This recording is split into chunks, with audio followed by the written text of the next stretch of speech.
بسم اللہ الرحمن الرحیم۔ ناظرین، 9 لوگوں کے لیے روزہ بالکل معاف ہے۔ کن لوگوں کے لیے روزہ معاف ہے؟ کون لوگ روزہ چھوڑ سکتے ہیں؟ محترم ناظرین، اللہ نے تمام انسان کے اچھے اور برے اعمال کی جانچ اور پورا بدلہ دینے، نیکوں کو ان کی نیکی پر انعام اور بروں کو ان کی برائی پر سزا کا وعدہ فرمایا ہے، اور یہ بات ذہن نشین کر لینی چاہیے کہ اللہ کا وعدہ پکا وعدہ ہوتا ہے۔ ایک ریت کے ذرے کے برابر نیکی یا ایک ریت کے ذرے کے برابر برائی کرنے کی پوری جزا اور سزا ملے گی، لیکن اللہ پاک بہت رحیم بھی ہے اور رحمان بھی ہے، اس لیے تو اس کی رحمت ہمارے گناہوں پر غالب ہے۔ اللہ پاک کے احکام میں دن میں 5 نمازیں ادا کرنے اور رمضان کے 1 مہینے کے روزے رکھنا ہر مسلمان بالغ پر فرض ہے۔ اللہ کو اپنی مخلوق سے اتنا پیار ہے کہ وہ اپنی مخلوق کو کسی مشکل میں نہیں دیکھنا چاہتا، اسی لیے اپنی رحمت سے اس بابرکت اور رحمتوں والے مہینے کے صدقے اللہ نے 9 لوگوں کو روزہ رکھنے میں رعایت اور چھوٹ دے دی ہے۔ حالانکہ رب تعالیٰ فرشتوں پر فخر فرماتے ہیں اور ارشاد فرماتے ہیں کہ میرے بندے کی طرف دیکھو، میں نے اس کو دنیا میں کمزور شبہات میں یعنی کھانے پینے کی آزمائش میں مبتلا کیا ہے، یعنی روزہ رکھنے کا حکم دیا، بس اس نے انہیں میری خاطر چھوڑ دیا، میں تمہیں گواہ بناتا ہوں، اس نے جو لقمہ بھی میری خاطر چھوڑا میں اسے اس کے بدلے میں جنت میں درجات دوں گا۔ سبحان اللہ، اس بات سے اندازہ لگایا جا سکتا ہے کہ روزہ رکھنے کی کتنی فضائل و برکات ہیں، لیکن اس کے باوجود بھی اللہ نے اپنی مخلوق پر رحم کرتے ہوئے 9 لوگوں کو روزہ رکھنے کی چھوٹ اور رعایت دی ہے۔ ارشاد باری تعالیٰ ہے، اے ایمان والو، تم پر روزے فرض کیے گئے ہیں جیسے تم سے پہلے لوگوں پر فرض کیے گئے تھے، تاکہ تم پرہیزگار بن جاؤ۔ روزہ دین اسلام کا ایک ستون ہے اور اس کے بغیر ایک مسلمان کا دین مکمل نہیں ہو سکتا۔ محترم ناظرین، اس ویڈیو میں بتایا جائے گا کہ وہ کون سے 9 لوگ ہیں کہ اگر وہ روزہ نہ رکھیں تو انہیں کچھ بھی گناہ نہیں ہوگا، یعنی ان لوگوں کو رمضان میں روزہ نہ رکھنے پر چھوٹ ہے۔ ہر مسلمان مرد عورت جو بالغ ہو اور اپنے ہوش و حواس میں ہو، اس پر رمضان کے روزے فرض ہیں، یعنی کہ اس کے لیے پورے مہینے کے روزے رکھنا ضروری ہے، اور اگر ان کی فرضیت کا انکار کرتا ہے تو وہ کافر ہے، اور بلا وجہ روزہ چھوڑنا گناہ بھی ہے۔ لیکن آپ جانتے ہیں کہ 9 لوگ ایسے بھی ہیں جنہیں رمضان کے مہینے میں روزہ نہ رکھنے کی چھوٹ ہے۔ یہ 9 لوگ رمضان کے مہینے میں روزہ چھوڑ سکتے ہیں۔ نمبر 1، بیمار آدمی۔ سب سے پہلا انسان جو روزہ چھوڑ سکتا ہے وہ بیمار آدمی ہے۔ جو انسان سخت بیمار ہے تو ایسے انسان کے لیے روزہ نہ رکھنے کی چھوٹ ہے۔ اگر ایسا بیمار آدمی روزہ نہیں رکھتا تو اس پر کچھ بھی گناہ نہیں۔ اب یہ بھی جان لیجئے کہ ایسی کون سی بیماری ہے کہ جس میں روزہ نہ رکھنے کی چھوٹ ہے۔ ہم آپ کو بتاتے ہیں کہ یہاں پر ان بیماریوں کی بات نہیں ہو رہی جو کہ عام طور پر نارمل لوگوں کو ہوتی ہے، جیسا کہ اگر کسی کے سر میں درد ہو گیا، گھٹنے میں درد ہو گیا، کسی کو سردی یا زکام لگ گئی، اس پر اس نے روزہ چھوڑ دیا، تو ایسا کرنا بالکل بھی جائز نہیں ہے۔ ایسے لوگوں کو روزہ رکھنا ضروری ہے۔ یہاں پر بیماریوں سے مراد ایسی بیماری ہے کہ جس میں انسان کی جان بچانے کا خطرہ ہو۔ اب یہ بھی جان لیجئے کہ وہ کون سی بیماری ہے کہ جس میں جان جانے کا خطرہ ہوتا ہے۔ تو اس بات کا ایسے پتہ چلتا ہے کہ اگر کوئی ماہر ڈاکٹر آپ کو یہ کہہ دے کہ آپ بھوکے پیاسے رہے تو روزہ رکھنے سے آپ کی جان جانے کا خطرہ ہو سکتا ہے، یا پھر ڈاکٹر آپ سے یہ کہہ دے کہ اگر آپ نے روزہ رکھا تو آپ کی بیماری ٹھیک نہیں ہوگی یا آپ کی بیماری بڑھ جائے گی، تو ایسی صورت میں رمضان کے مہینے میں روزے چھوڑنا جائز ہے، لیکن چھوٹی موٹی بیماریوں میں روزہ چھوڑنا جائز نہیں ہے۔ اب یہاں پر اگر کسی نے اپنی بیماری کی وجہ سے روزے چھوڑ دیے ہیں تو وہ یاد رکھے کہ ان روزوں کو بعد میں رکھنا پڑے گا، یعنی اس کو اپنے چھوڑے ہوئے روزوں کو قضا کرنا پڑے گا جب اس کی بیماری دور ہو جائے گی۔ اب اگر کسی کی بیماری ایسی ہو کہ وہ کبھی ٹھیک ہی نہیں ہوئی اور اس کا آخری وقت آ گیا، تو ایسے میں وہ اپنے گھر والوں کو یہ وصیت کرے کہ میرے اتنے روزے چھوٹ گئے ہیں اور ان کا فدیہ ادا کریں، اور فدیہ یہ ہے کہ ہر روزے کے بدلے ایک مسکین کو دونوں ٹائم پیٹ بھر کے کھانا کھلائے۔ نمبر 2، حاملہ یعنی پریگننٹ عورت، یعنی دوسرے نمبر پر حاملہ عورت ہے، یعنی جس کے پیٹ میں بچہ ہو، اگر ایسی صورت ہو روزے رکھنے پر اس کو اور اس کے بچے کو جان کا خطرہ ہو، ایسی عورت بھی رمضان کے مہینے میں روزہ چھوڑ سکتی ہے، اس پر کوئی گناہ نہیں ہوگا۔ ایسی عورت کے لیے بھی روزہ نہ رکھنا جائز ہے، لیکن یاد رہے کہ ایسی عورت بھی اپنے چھوڑے ہوئے روزے بعد میں رکھے، یعنی کہ جب اس کی صحت ہو جائے تو اسے بھی اپنے چھوڑے ہوئے روزوں کو قضا کرنا ہوگا۔ اور اگر کوئی حاملہ عورت ہے اور اس کا ماہر ڈاکٹر اسے یہ کہہ دے کہ روزہ رکھنے سے اس کی یا اس کے بچے کی جان جانے کا کوئی خطرہ نہیں ہے، تو ایسی عورت کے لیے روزہ رکھنا ضروری ہوگا۔ نمبر 3، زیادہ بڑھاپا ہونا، یعنی تیسرا شخص وہ ہے جو اپنی عمر کے آخری پڑاؤ میں پہنچ جائے، یعنی کوئی شخص بہت زیادہ بوڑھا ہو گیا ہو، تو اگر کوئی ایسا شخص ہے جو اپنے بڑھاپے کی وجہ سے اپنی جگہ سے اٹھ بھی نہیں سکتا، بیٹھ بھی نہیں سکتا، اور اپنے بڑھاپے کی وجہ سے اتنا کمزور ہو گیا ہے کہ اس میں روزہ رکھنے کی بالکل بھی طاقت نہیں ہے، تو ایسا شخص بھی اگر رمضان کے مہینے میں روزے نہیں رکھے گا تو اس پر بھی کوئی گناہ نہیں ہوگا۔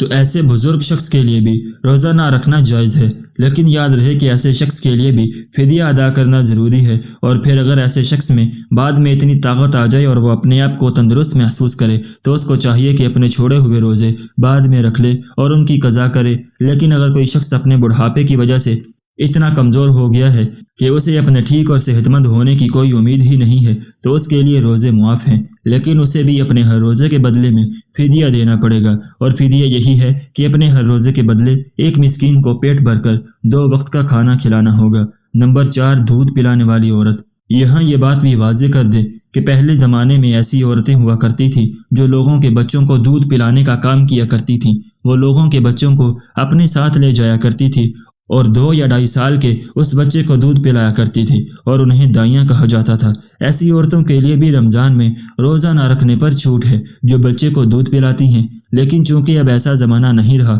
ایسی مائیں جو اپنے بچوں کو دودھ پلاتی ہیں اور اگر ان کا ڈاکٹر انہیں یہ کہہ دے کہ ان کے روزہ رکھنے کی وجہ سے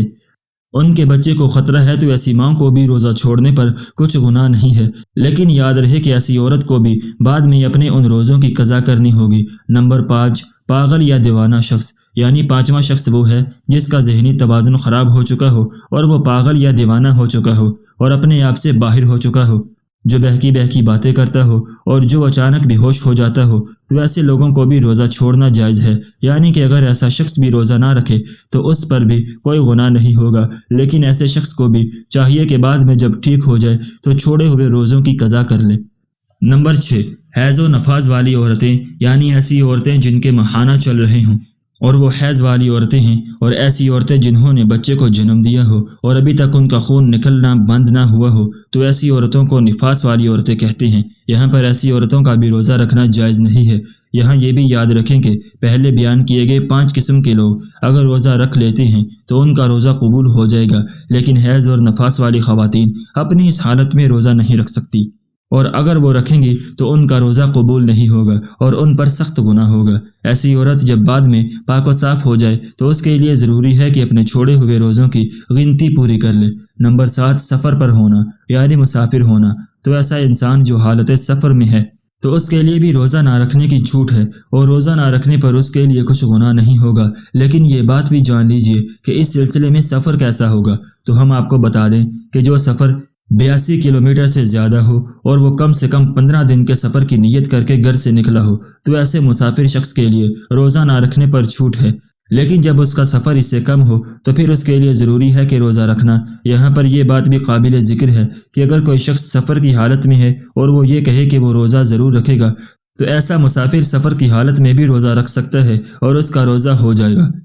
بس اگر سفر آسان ہے تو روزہ رکھ سکتا ہے، لیکن اگر روزہ نہ بھی رکھے تو اس پر کچھ گناہ نہیں۔ نمبر 8، ایسا شخص جس کی جان جانے کا خطرہ ہو۔ یعنی اگر کوئی شخص تلوار لے کر کسی کے پاس آ جائے اور یہ کہنے لگے کہ اگر تم نے روزہ رکھا تو میں تمہاری گردن اڑا دوں گا، یعنی تمہیں مار دوں گا، اور اسے اپنی جان کا خطرہ ہو تو ایسے شخص کے لیے بھی روزہ نہ رکھنے پر چھوٹ ہے۔ لیکن یاد رہے کہ ایسے شخص کے لیے جب وہ ایسی صورتحال سے باہر نکل جائے اور اس کی جان کو کوئی خطرہ نہ ہو تو بعد میں اس پر اپنے چھوڑے ہوئے روزوں کی قضا لازم ہو جائے گی، اسے بعد میں اپنے وہ چھوڑے ہوئے روزوں کو رکھنا پڑے گا۔ نمبر 9، نابالغ بچہ۔ یعنی جیسا کہ ہم سب یہ بات جانتے ہیں کہ روزہ ہر بالغ انسان پر فرض ہے جو اپنے ہوش و حواس میں ہو، اسی طرح روزہ نابالغ بچے پر فرض نہیں ہے۔ اگر کوئی نابالغ بچے کی طاقت آ جائے تو اس کو چاہیے کہ وہ روزہ رکھنا شروع کر دے، اور اگر ایسا روزہ نہ رکھے تو اس کے گھر والوں کو چاہیے کہ اس پر سختی کریں اور اسے روزہ ضرور رکھوا لیں۔ حضرت ابو ہریرہ رضی اللہ تعالیٰ عنہ سے مروی ہے کہ آپ صلی اللہ علیہ وسلم نے ارشاد فرمایا، جب رمضان المبارک کی پہلی رات ہوتی ہے تو شیاطین اور سرکش جنات کو قید کر دیا جاتا ہے۔ بخاری شریف کی روایت میں ہے، یعنی شیاطین کو زنجیروں میں جکڑ دیا جاتا ہے۔ نسائی شریف کی روایت میں ہے، رمضان المبارک میں سرکش شیاطین کو توق میں ڈال دیا جاتا ہے۔ حضرت سیدنا ابو ہریرہ رضی اللہ تعالیٰ عنہ سے ہی ایک دوسری روایت میں مروی ہے کہ نبی کریم صلی اللہ علیہ وسلم نے رمضان المبارک کی 5 ایسی خصوصیات بیان فرمائے جو صرف اس امت کو عطا کی گئی ہیں۔ پچھلی امتوں کو وہ خصوصیت نصیب نہ تھی، ان میں سے ایک خصوصیت یہ بھی بیان کی گئی ہے، اس مہینے میں سرکش شیاطین قید کر دیے جاتے ہیں، جس کے نتیجے میں لوگ رمضان میں ان برائیوں کی طرف نہیں پہنچ سکتے جن کی طرف وہ رمضان کے علاوہ دوسرے مہینوں میں پہنچ سکتے ہیں۔ ایک اور روایت میں ہے، حضرت سیدنا عبداللہ بن عباس رضی اللہ تعالیٰ عنہ نبی کریم صلی اللہ علیہ وسلم کا یہ ارشاد نقل فرماتے ہیں، اللہ تعالیٰ رمضان المبارک کی پہلی رات میں حضرت جبرائیل امین علیہ السلام سے فرماتے ہیں، اے جبریل جاؤ زمین میں اترو اور سرکش شیاطین کو جکڑ لو اور انہیں توق پہنا دو اور پھر انہیں سمندروں میں ڈال دو تاکہ وہ میرے محبوب صلی اللہ علیہ وسلم کی امت کے روزوں کو خراب نہ کریں۔ حضرت ابو ہریرہ رضی اللہ تعالیٰ عنہ سے مروی ہے کہ نبی کریم صلی اللہ علیہ وسلم نے ارشاد فرمایا، 5 نمازیں جمعے سے جمعے تک اور ایک رمضان سے لے کر دوسرے رمضان تک ان تمام گناہوں کا کفارہ ہے جو ان کے درمیان ہوتے ہیں، جبکہ کبیرہ گناہوں سے بچا جائے۔ حضرت ابو ہریرہ رضی اللہ تعالیٰ عنہ سے نبی کریم صلی اللہ علیہ وسلم کا یہ ارشاد منقول ہے، رمضان کا مہینہ آنے والے رمضان کے مہینے تک ہونے والے گناہوں کے لیے کفارہ ہے۔ اس سے معلوم ہوا کہ رمضان المبارک کا مہینہ سال کے 11 مہینوں کے صغیرہ گناہوں کی بخشش کا ذریعہ ہوتا ہے، اور اسی کے ساتھ اگر توبہ کر کے کبیرہ گناہ بھی معاف کروا لیے جائیں تو کیا ہی کہنا۔ ایک روایت میں ہے، نبی کریم صلی اللہ علیہ وسلم نے ارشاد فرمایا، اس مہینے کا پہلا عشرہ رحمت کا، دوسرا مغفرت کا اور تیسرا جہنم سے نجات کا عشرہ ہے۔ حضرت ابو ہریرہ رضی اللہ تعالیٰ عنہ کی روایت میں رمضان المبارک کی ان خصوصیات میں سے جو صرف اس امت کو دی گئی ہیں، ایک خصوصیت یہ بھی بیان کی گئی ہے، رمضان المبارک کی آخری شب میں سب کی مغفرت کر دی جاتی ہے۔ کسی نے دریافت کیا، یا رسول اللہ کیا یہ شب قدر ہے؟ آپ صلی اللہ علیہ وسلم نے ارشاد فرمایا، نہیں، بلکہ دستور یہ ہے کہ مزدور جب اپنا کام ختم کر لے تو اس کو اجرت چکا دی جاتی ہے۔ حضرت عبادہ بن صامت رضی اللہ تعالیٰ عنہ سے مروی ہے کہ ایک دفعہ نبی کریم صلی اللہ علیہ وسلم نے رمضان کے قریب ارشاد فرمایا، رمضان کا مہینہ آ گیا ہے جو بڑی برکت والا ہے، اللہ تعالیٰ اس میں تمہاری طرف متوجہ ہوتے ہیں، اپنی رحمت خاصہ نازل فرماتے ہیں، خطاؤں کو معاف کرتے ہیں اور دعا کو قبول کرتے ہیں۔ حضرت ابو ہریرہ رضی اللہ تعالیٰ عنہ فرماتے ہیں کہ نبی کریم صلی اللہ علیہ وسلم نے ارشاد فرمایا،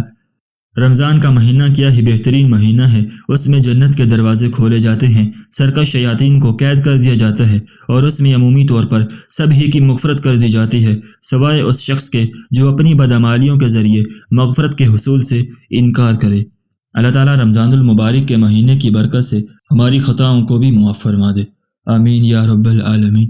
ناظرین، اگر آپ کو آج کی ہماری یہ ویڈیو پسند آئی ہو تو ہماری ویڈیو کو لائک کریں اور اپنے دوستوں کے ساتھ شیئر بھی ضرور کریں، اور اگر آپ نے ابھی تک ہمارا چینل سبسکرائب نہیں کیا تو ہمارے چینل کو بھی سبسکرائب کر لیں۔